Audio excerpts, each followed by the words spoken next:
आज मैं इस देश के तमाम वासियों को 76वां गणतंत्र दिवस के अवसर पर मंगल कामनाएं करता हूं एवं बधाई देता हूं। 26 जनवरी 1950 को इस देश में संविधान लागू हुआ था। इसके पहले भारत का कोई संविधान नहीं था। भारत का, इस देश का एक विधान होता था, नियम होता था। जो शासक होते थे, राजा जो होते थे और उनके जो पुरोहित होते थे, उनके इच्छा से विधान बनता था।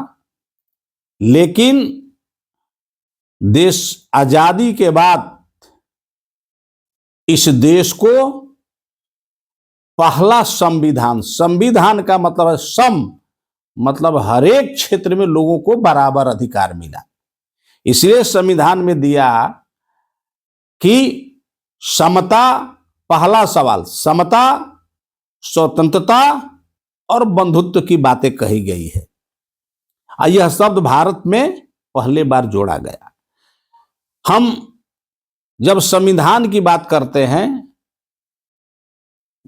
तो हमारे जेहन में भारत की आजादी की बात आती है, और आजादी की बात आती है तो हम बाबा साहब डॉक्टर भीमराव अंबेडकर के योगदान को हम याद करते हैं।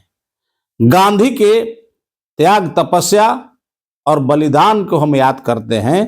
नेहरू के हम याद करते हैं।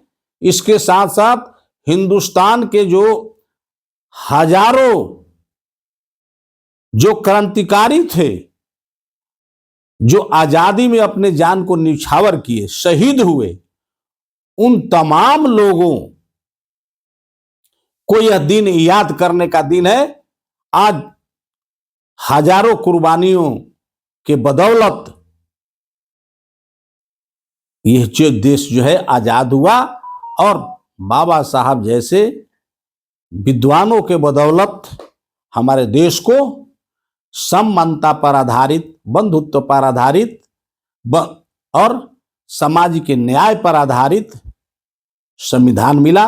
इसी शब्दों के साथ पुनः मैं इस देशवासियों को गणतंत्र दिवस के अवसर पर बधाई देता हूं, शुभकामना करता हूं, मंगल कामना करता हूं।